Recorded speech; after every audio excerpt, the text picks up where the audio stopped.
Now, I'm going to start putting this together. If anything drastic happens or a bit different than any other kit, I will show you, but I'll kind of build the parts and put them all together and kind of show you in sections, I guess. If you want a full in-depth like build, I've done, I think the Buffalo, the Gmade Buffalo, or one of those kits before, and I'll leave a link in the top corner if you want to go check it out. But here's just the instruction manual. Like I was saying before, how I believe these are like the Lego of RCs. Now, if I get a bearing, for example, if you ever need to double check, you can just put them up here because it is 1-to-1. And there you go. So you know that's the bearing I need. And also with all the screws and any other parts, because there are in this parts reference diagram, these are all scaled and 1-to-1. And just one thing to note with these portal stub axles, be very, very careful because they pretty much are identical. They look the same, but they're only, what's that, 1.4 millimeters different. So just by grabbing them, it's very easy to pick the wrong one. So just double check when you're doing that. But I'll get going with this. And before I go too much in depth, this is why this tool is like my favorite. Check out this. So just makes doing this so much easier because, you know, by the time you start doing about 100 of these screws, it makes a big difference. So what I normally do, I get it to where it's kind of stalls out a bit, and then I just crank it by hand with this, and it's good to go. So like I said, these are a lifesaver. I love them. Saves you wrists, especially when you're doing bead locks. You just get them if you're doing bead locks. But I'll get through some of this. I'll pause after a while and I'll show you where I'm up to. But yeah, nothing to it. For example, that's step 1. Got to make 2 of these.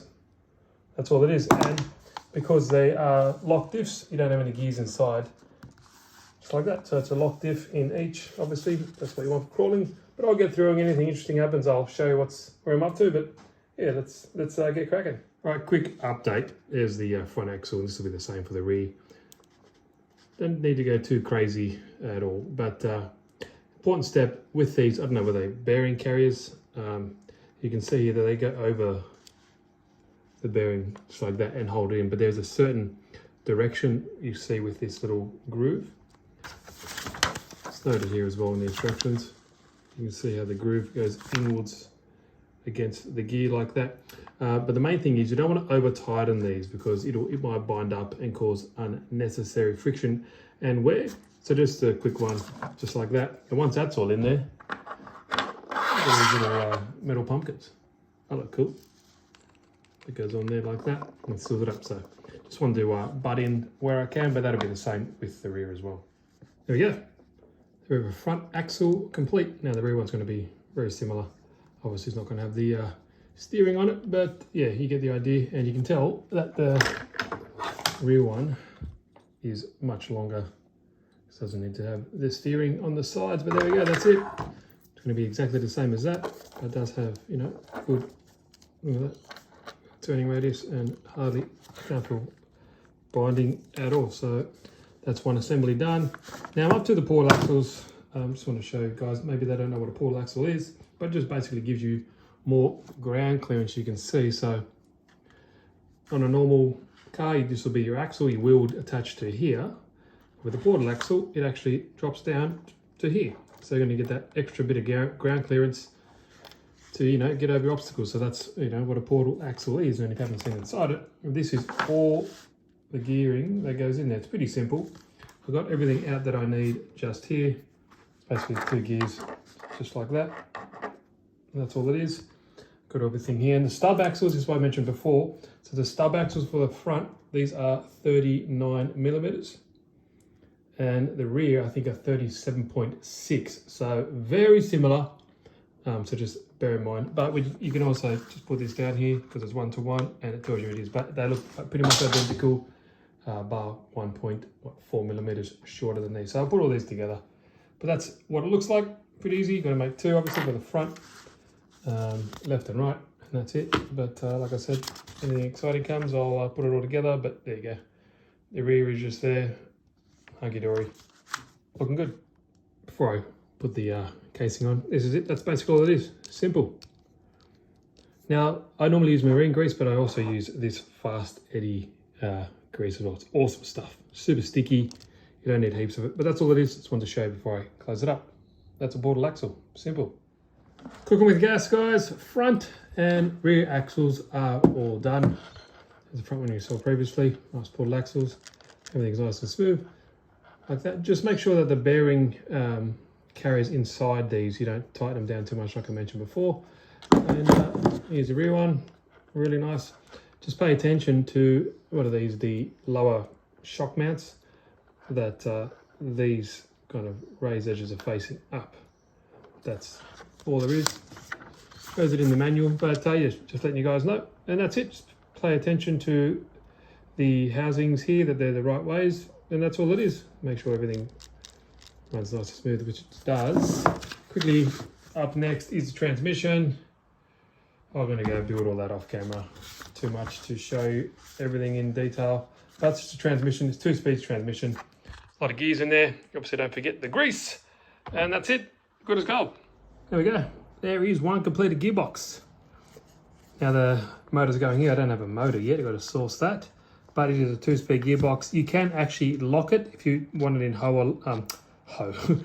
or low. You can lock it here, but that's we have a additional servo there to engage low and high gear. But there we go. Everything is moved, spins nice and freely in there. There's also a slipper clutch there, so you kind of do it all the way up with the lock nut, then kind of loosen it 3/4, or I think no 1/4 away. I think it says it here. Just here somewhere. Yeah, loosen 1/8 of a turn. Thereabouts. Don't want to do it up too tight, so it gives a little bit of give if something gets stuck. There we go. Now, next up, yeah, links. Not the most exciting thing, links. Links panhard rod there as well. Steering rod, they're all the same. Oh, no one, I don't know anyone who kind of loves putting shocks together, but that's up. And then we get to the chassis. Getting there. Okay, getting further along. There's the transmission, like I said before, and that goes kind of there. Chassis is all nicely done, well, majority of it anyway. Front and rear axles are all put together. I skipped the suspension because I just wanted to get it all together, looking like a truck. Get the wheels and all that kind of stuff on, then I'll do the shocks at the end. But yeah, getting there.